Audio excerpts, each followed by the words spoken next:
Selamat pagi teman-teman dan Bapak Ibu dosen. Pada kesempatan kali ini, kami kelompok 1 akan membahas presentasi mengenai identifikasi kutu beras pada beras. Berikut adalah anggota dari kelompok kami. Latar belakang dari identifikasi Sitophilus oryzae atau kutu beras pada beras adalah kasus serangan hama yang terjadi pada gudang-gudang pasca panen. Sebagai contoh, pada tahun 2023, gudang Bulog Indramayu terkena serangan kutu beras.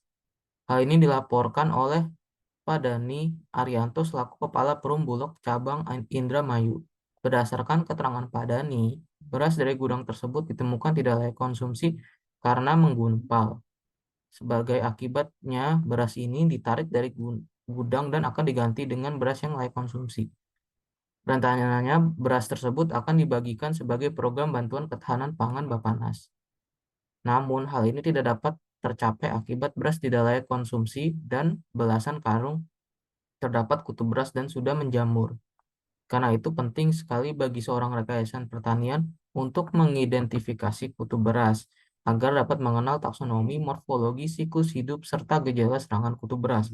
Dengan mengetahui hal-hal tersebut, seorang rekayasawan juga dapat menentukan pencegahan yang paling optimal dan teknik serta metode serta waktu yang tepat dalam menangani kutu tersebut. Maka pada presentasi kali ini akan dijelaskan beberapa pengetahuan mendasar mengenai kutu beras hingga berbagai solusi dalam menanganinya. Selanjutnya, yaitu ada taksonomi daripada Sitophilus oryzae, atau yang biasa disebut sebagai kutu beras ataupun rice weevil. Dia berada di kingdom Animalia, filumnya Arthropoda, kelasnya Insecta, ordonya Coleoptera, familinya Curculionidae, genusnya Sitophilus, dan spesiesnya Sitophilus oryzae. Selanjutnya yaitu morfologi. Morfologi daripada kutu beras itu dia tubuhnya terbagi jadi 3 bagian utama, yaitu abdomen, toraks, dan kepala. Ada bagian lain seperti kaki, dan juga di kepalanya itu ada snout atau moncong, serta ada antena.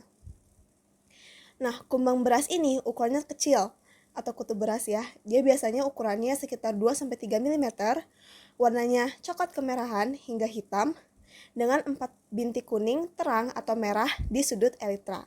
Nah, elitra ini merupakan sayap keras daripada kutu beras. Dia tuh menutupi bagian toraks sampai ke abdomen. Selanjutnya, yaitu ada moncongnya, itu biasanya panjangnya sekitar 1 mm atau sepertiga dari panjang total tubuhnya. Tadi sudah disebutkan bahwa kepalanya itu ada moncongnya, terus toraksnya itu berlekuk, dan kalau elitra itu memiliki lekukannya yang memanjang. Selanjutnya untuk larvanya, yaitu tanpa kaki dan biasanya tinggal di dalam biji-bijian yang terlubangi, ya contohnya kayak di beras ya. Nah, tubuh larva itu biasanya cukup gemuk, warnanya krem atau putih dengan kepala gelap. Jadi di ujungnya itu biasanya ada kayak titik atau lingkaran putih hitam atau coklat. Oke, selanjutnya adalah habitat dan siklus hidup. Habitat untuk kutu beras ini optimal pada suhu lingkungan sekitar 29 derajat Celcius, kadar air beras sekitar 14%, dan kelembapan udara di lingkungannya yang sekitar 70%, atau biasanya dalam penyimpanan beras. Selanjutnya untuk siklus hidupnya, kutu beras ini memiliki siklus hidup sekitar 30 sampai 45 hari dengan beberapa stadium. Yang pertama ada stadium telur sekitar 4 hari, stadium larva 17 hari, stadium pupa 8 hari, dan praovosisi atau persiapan untuk bertelur itu sekitar 4 hari. Namun, imago jantan dapat hidup sekitar 88,75 hari dan betina dapat hidup sekitar 101,75 hari.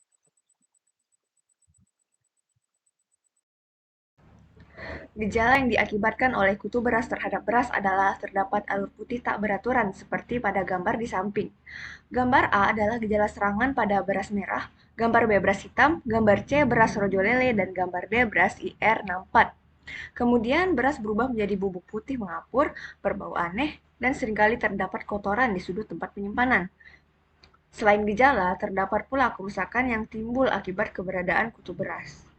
Kerusakan yang ditimbulkan akibat serangan kutu beras yaitu beras berlubang-lubang, peningkatan kehilangan berat, dan kontaminasi mikroba yang dapat mengakibatkan dampak negatif bagi kesehatan konsumen.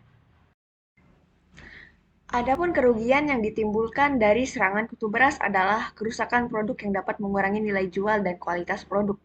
Jika kualitas produk menurun, maka kehilangan produksi akan terjadi.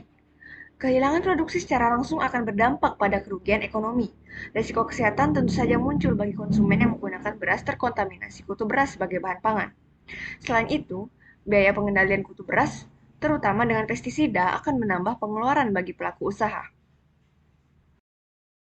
Oke, kemudian ada pula pengendalian yang dapat dilakukan untuk mengendalikan jumlah populasi dari kutu beras itu terdapat tiga jenis pengendalian, yakni mencakup mekanis, kemudian kimiawi, dan juga biologis. Untuk mekanis sendiri bisa dilakukan dengan beras dijemur pada suhu kurang lebih 50 derajat Celcius selama 1 jam, atau juga bisa dengan pendinginan pada suhu kurang lebih minus 18 derajat Celcius selama kurang lebih 7 hari.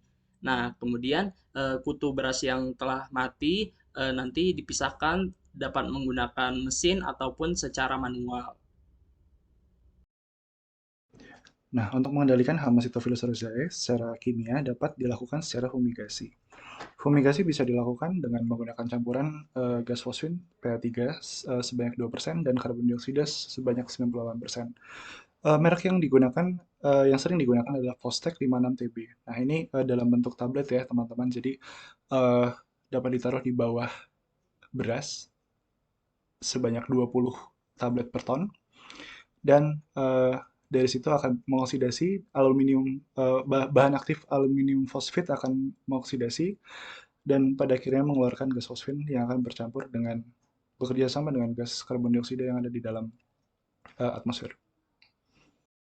Lalu yang terakhir ada pula pengendalian secara biologis, di sini menggunakan bubuk daun jeruk purut. Nah, bubuk daun jeruk purutnya sebanyak 10 gram, lalu dalam 100 gram beras, nah lalu ditaruh di dalam kantung teh, nanti dibiarkan di dalam beras. Kemudian hal itu akan menyebabkan mortalitas pada hama sebesar 67,5%.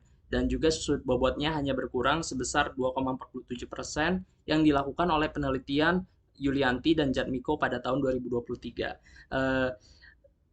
Senyawa aktif yang terkandung di dalam daun jeruk purut sendiri itu sebesar 81,49% itu berupa isitronelal dan juga 8,22% itu citronelol. Nah, senyawa aktif ini menyebabkan hama terkena dehidrasi, sesak nafas, dan juga kejang-kejang. Kurang lebih sekian presentasi dari kelompok kami. Terima kasih.